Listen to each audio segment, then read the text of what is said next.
October 15th, 1962. The CIA had received confirmation from U-2 spy planes that the Soviet Union had been supplying the Cubans with missiles capable of striking the mainland United States. The next morning, President Kennedy was briefed on the CIA's findings. He assembled a group that would later be called XCOM to help him come up with a solution to the crisis. Many proposals were presented, ranging from simply doing nothing to launching a full invasion of Cuba. But in the end, Kennedy made his choice. On the 22nd of October, Kennedy made a speech affirming that a missile strike from Cuba aimed at any nation in the Western Hemisphere would be seen as an attack by the Soviet Union on the United States, and would therefore result in a full retaliatory response upon the Soviet Union. Furthermore, he stated that the United States would be enforcing a strict naval quarantine that would turn away any ship found to be carrying offensive weapons, as to prevent Cuba from expanding their missile capabilities. Over the next couple of days, tensions would continue to rise until the 27th, when Khrushchev, leader of the Soviet Union, agreed to a secret agreement with Kennedy to remove American missiles from Italy and Turkey shortly after the crisis had ended, in exchange for the Soviets removing their own from Cuba. As far as the public was aware, the Americans had made no concessions, and Khrushchev had been humiliated. The Cuban Missile Crisis, as it came to be known, officially ended on the 20th of November 1962, when the United States ended their naval quarantine of Cuba, and the world let out a collective sigh of relief.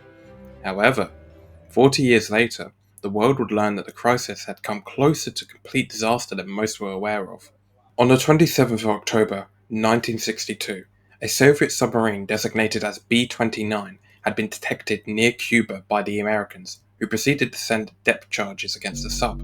The submarine's crew were too far underwater to monitor radio traffic, and so had no way of knowing what had happened on the surface. Running low on air and water, the captain, fearing that World War III had started, wanted to strike the US Navy with their nuclear torpedoes, but to do so, he required all of the senior staff to agree.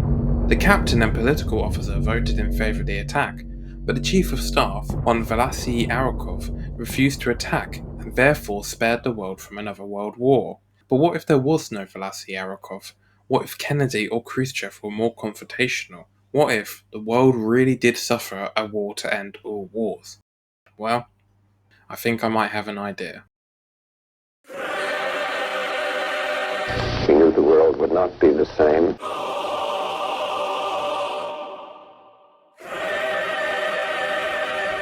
Two people laughed.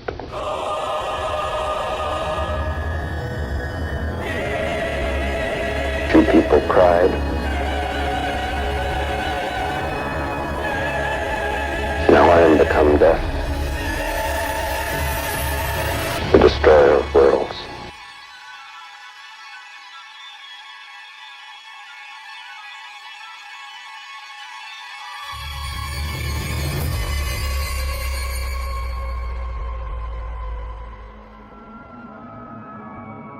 "6 feet deep or 1,000 fathoms under the sea. Eventually, all things rise to the surface."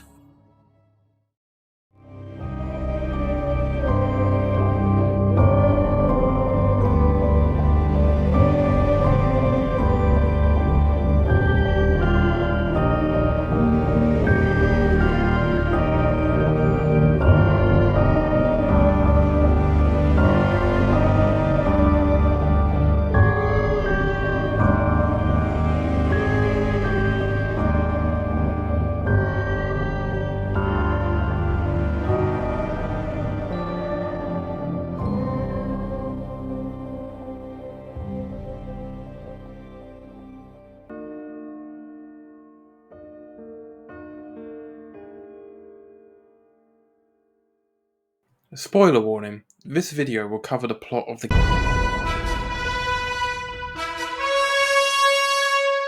If you've not seen it already, then go watch it or I'll cement you. Also, I'm in no way an expert and just trying my best here. Now then, if you want to watch a video that goes over every single speck of lore that can be scraped off the bones of this show, then I don't know, go watch Mad Pat something. Watch Mad Pat something. Mad Pat can suck an egg! Calm down, if life's a game, then this game is fallout. Wait. So, Why do I think Kennedy and Khrushchev created the Gaslight District? Well, to start off, we see that the show has a strong mafia vibe to it, if you couldn't tell, which mirrors how influential the mafia was in the United States. From the end of World War II to the 1970s, the mafia had so much influence that they could affect the outcome of elections, especially in New York. Furthermore, we see in the show that the technology used seems to be from around this time period. For example, the tape projector used by Ken to show off Mel's plan is from around the 1960s, with digital projectors only starting to replace them during the 1990s. We can also see that the cars used by Ken, Jack, and the other citizens appear to be from roughly the 1960s as well, with these being the best comparisons I could find. Another comparison I noticed was the broadcast shown at the end of the pilot. You see, the first emergency broadcast system was made in 1963, only 1 year after the Cuban Missile Crisis, but it had likely been in development long before the crisis occurred. However, this doesn't explain how the Angels have advanced technology, as all the virtues are cyborgs, perhaps magically assisted cyborgs, but cyborgs nonetheless, and this clashes with the 60s style tech we see elsewhere in the show.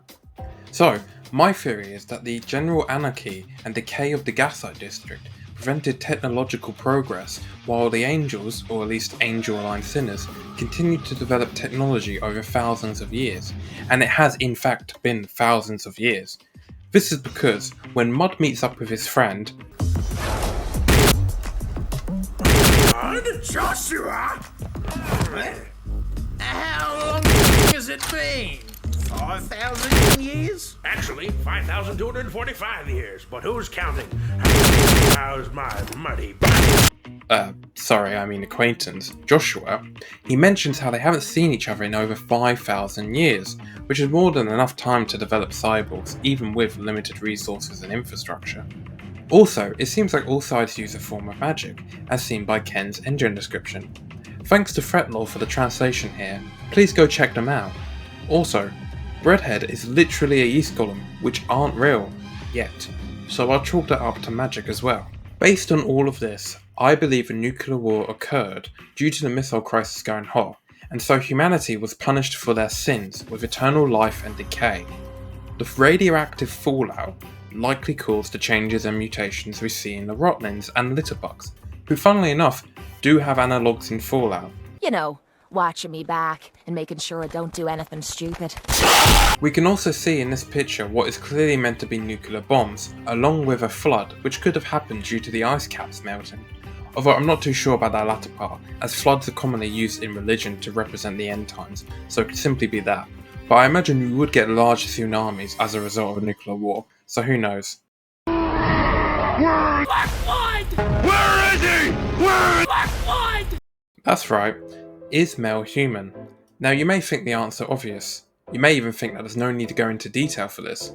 And you're right, thank you for watching.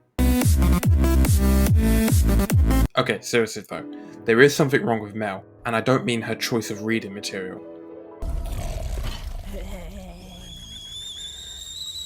Oh, and the characters are hot. He's hot.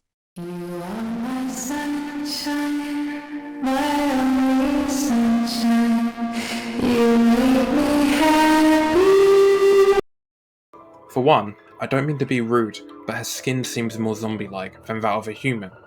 Now I know part of this may be due to the art style, but still, something is off here. However, the main elephant in the room is the fact that she has black blood. I wouldn't advise you test this at home, but humans in fact have red blood. This leads me to believe that Mel is a homunculus, which, for sure, are artificial humans created by alchemy. The 600 series had rubber skin. We spotted them easy. But these are new. They look human. Sweat, bad breath, everything. Very hard to spot. And wouldn't you know it, but Temperance, who's one of the virtues, seems to be doing just that. Okay, this is more of a side note, but when I was writing the script, I looked Temperance up, and god damn, Temperance is caked up for real. But anyway, continuing the video, Temperance clearly has some relation with Mel, as can be seen in this photo, but the fact that the Prophecy of Destruction mentions how a human is born from an angel's egg, which isn't usually how we humans come about, shows us that Mel, and likely any other human we may or may not see in a series, are likely artificial in nature. You see, there's always been a question: what came first, the chicken or the egg? Now, a bit of a spoiler here, but it would be the egg, as two chicken-like precursor species would have had to conceive the egg, which would spawn the species known as chicken. But, believe it or not, humans aren't chickens, so why is Mel born from an egg?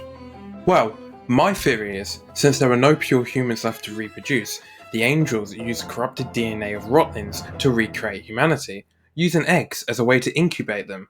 However, Mel is not human. Close, but not human. She is in a way a prototype, likely created by Temperance in one of the final steps to fully bring back humanity. This is how he and Ken got away with taking Mel, and this is why the angels want to destroy the Gaslight District. It's full of sinners from the past cycle, the failed cycle, in which humanity embraced its darkest desires and paid the ultimate price. To bring humanity back, the old world must die, and Mel, the Lilith of this world, is destined to be the one to do it. And in a cruel twist of fate, once humanity is truly back, she will just be tossed away, a product that has outlived its purpose. Okay, I need to confess something. I've been gaslighting you this whole time. The real reason why Mel has black blood is because she's actually a drone-human hybrid, combining human elements with those of murder drones VJ and Uzi. We can see proof of this with the drone corpses in the background. My theory is the angels got their top scientist, let's just call them James Gunn, to conduct insane and horrific experiments on volunteers. Yeah, we'll go with volunteers. And he created many abominations before getting to Mel. This is a really bold way of making Murder Drone Season 2, but I'm not complaining. Mark, I personally think that look, I made a mistake. Work out Yes. Mark, look, I made a mistake. They can finally be. Yes. This isn't your Mark, world. We can be. I made a mistake. Good. You can be. Yes. Mark, I made a mistake. This is good. Yes. Mark, look, I made a mistake. Yes. Good. Mark, We can finally be. I made a mistake. This isn't your world. We can be. Yes. Mark.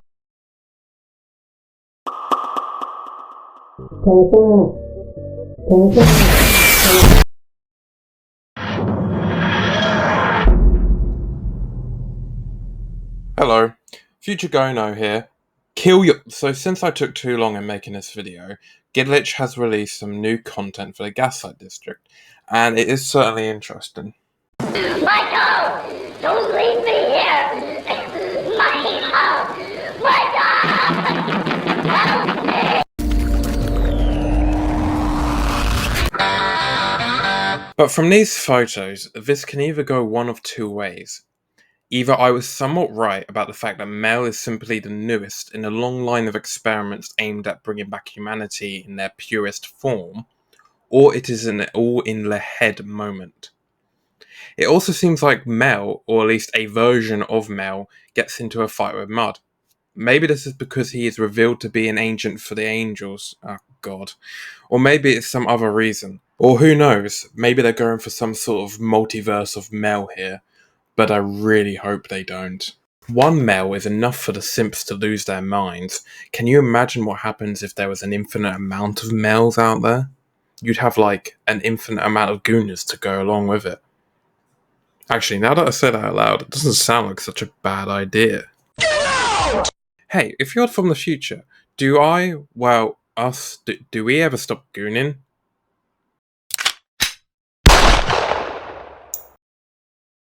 Wait, if he's my past self, does that mean I'll stop it? Sorry, Jack. Looks like you're about to be a cement-pilled drown maxer. Is Mud sleepy? Wait, no, not that one. I mean, is he a sleeper agent?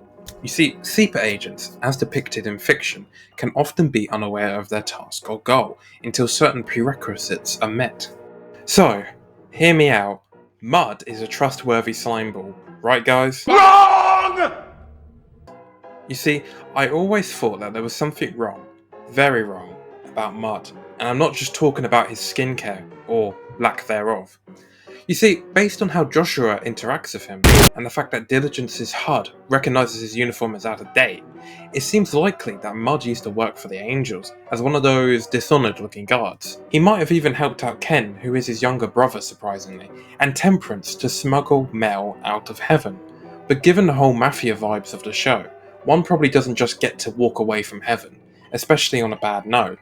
He likely should have been sent to the Inferno, but he was not, and not only that, but somehow he doesn't flag up for the registry when he turns up in the whip. Now, he could have simply left before they digitalised their security systems, which I doubt, but if you want to streamline your operations too, then head over to the sponsor of this video, NordVPN. No, I'm not sponsored. Anyway, where was I? Oh yeah, maybe Mudd was simply forgotten about after the first Angelic Civil War, which I will expand upon later, but I personally doubt this.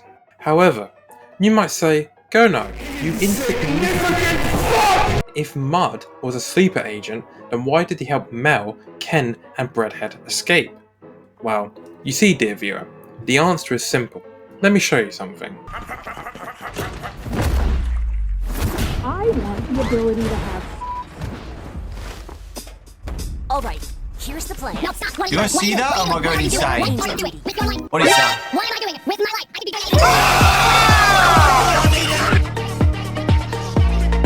doing anything. Definitely cracking my junk. I'm going too crazy. I'm going nuts, man. Expose me. I'm exposing myself. What's we cranky? Bro, don't give me pay for this.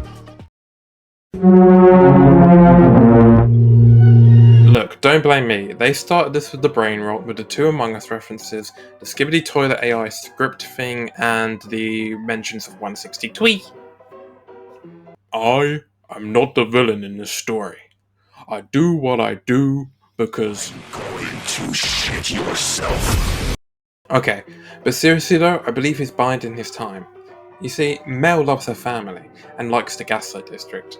But now, the Gaslight District has turned on them as they tried to gaslight the district, and now they must escape the district due to their gaslighting. But what if something happens, like Ken or Breadhead gets hurt or cemented? This could drastically change how Mel thinks, and in anger she may wish to burn down the Gaslight District. And when she does, Mudd will be there, acting on behalf of the Angels to guide her to her fate. Or maybe I'm just wrong, but a Muddy Mel boss fly at the end of the show would be really cool. This is the way the world ends. So it seems that the Angels had some sort of internal conflict a long time ago. Let's call the two sides of this conflict the Order of the Puritan and the Order of the Saviour. You see, based off this translation here, we can see that the two groups got into conflict, a civil war maybe, and this led to the quote-unquote superior order coming out on top, with the lesser order being absorbed. I think that the superior order were the Puritans and the lesser order were the Saviours. The translation seems to provide us with the clues we need to see who was on each side. You see, it's clear here that the Virtues, who were part of the lesser order, lost and were put into cyborg bodies as punishment, forced to serve the superior order, who I suspect to be the bird-looking angels, like the Angel Mother, especially given the fact that the crows seem to be treated with some sort of reverence by the guards. The paper here translates to Tushan Process, the Virtue's Path, bash and capture Guardian Angel, offer your flesh in exchange for forgiveness. After devourment, your brain shall be placed within a porcelain prison. This reinforces my previous point, while also adding the unknown of the Guardian Angel, who I believe was a Puritan traitor that helped out the Virtues during the war. I also believe that they are the same entity that Temperance is experimented on in a lab. It's also possible that the Angel had a hand in helping Mel and Ken escape, as this could explain why Ken looks at it strangely, not necessarily with contempt, but something akin to regret. You see, I think the Saviours, or the Virtues as we would know now, oh my god, no, not again, please, not again!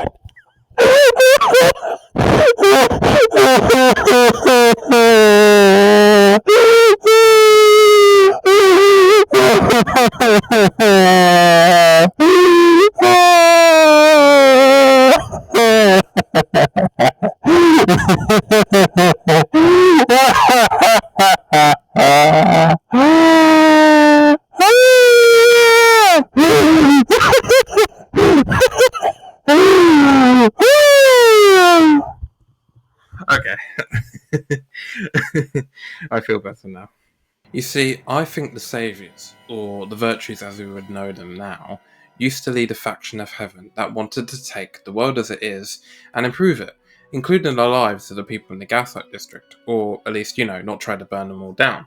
They were content with how things were, but the Puritans, or the Crows, wanted to burn everything down and bring humanity back, making things the way they used to be.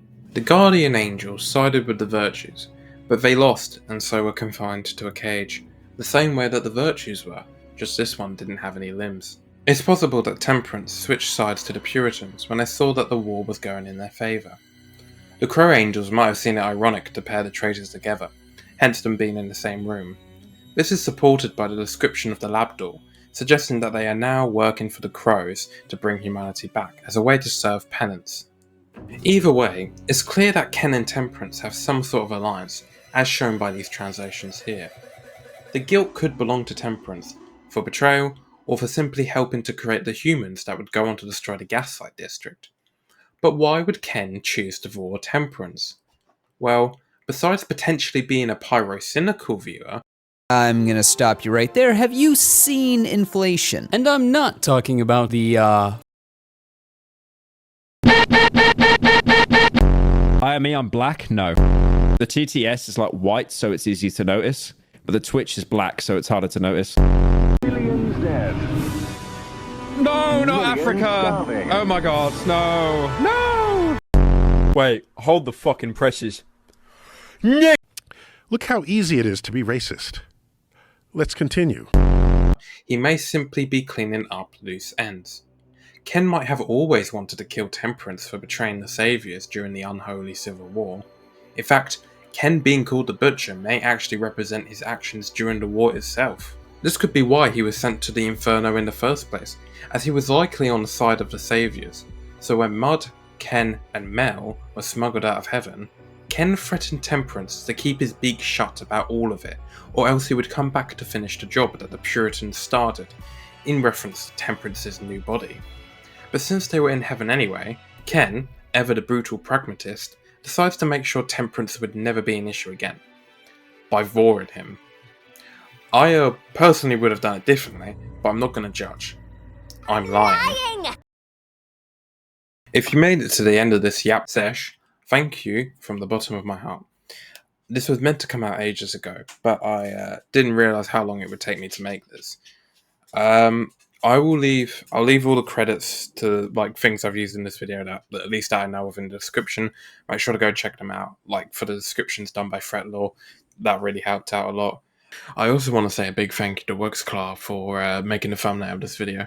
I'm sorry if I got your name wrong. I'll put your thing up in a second. But yeah, it's awesome. Thank you for that, man. I also want to say a big thank you to Sugbait. I don't think they'll probably end up watching this video.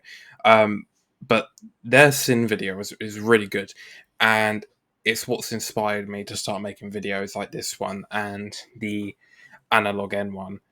I did want to do this. I wanted to say this thank you for another video, but my timeline for actually making videos is downright atrocious. So I thought I'd say it now because I felt bad, even though because I'd promised it. Anyway, point is, thank you for checking this out. I'll try and have the next longer video out in a quicker time period.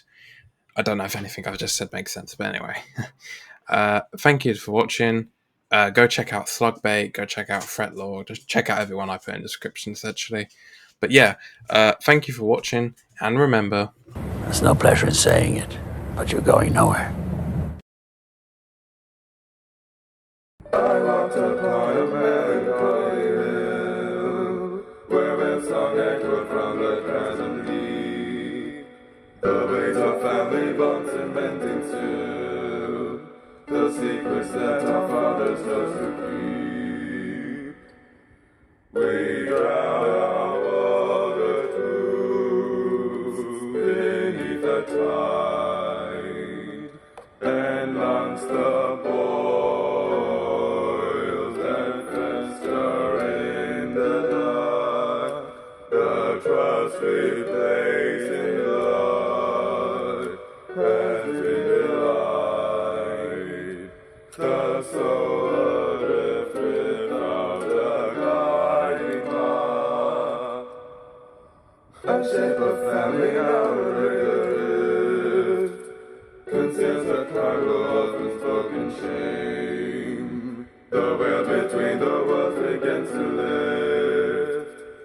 as we bear witness to the butcher's day.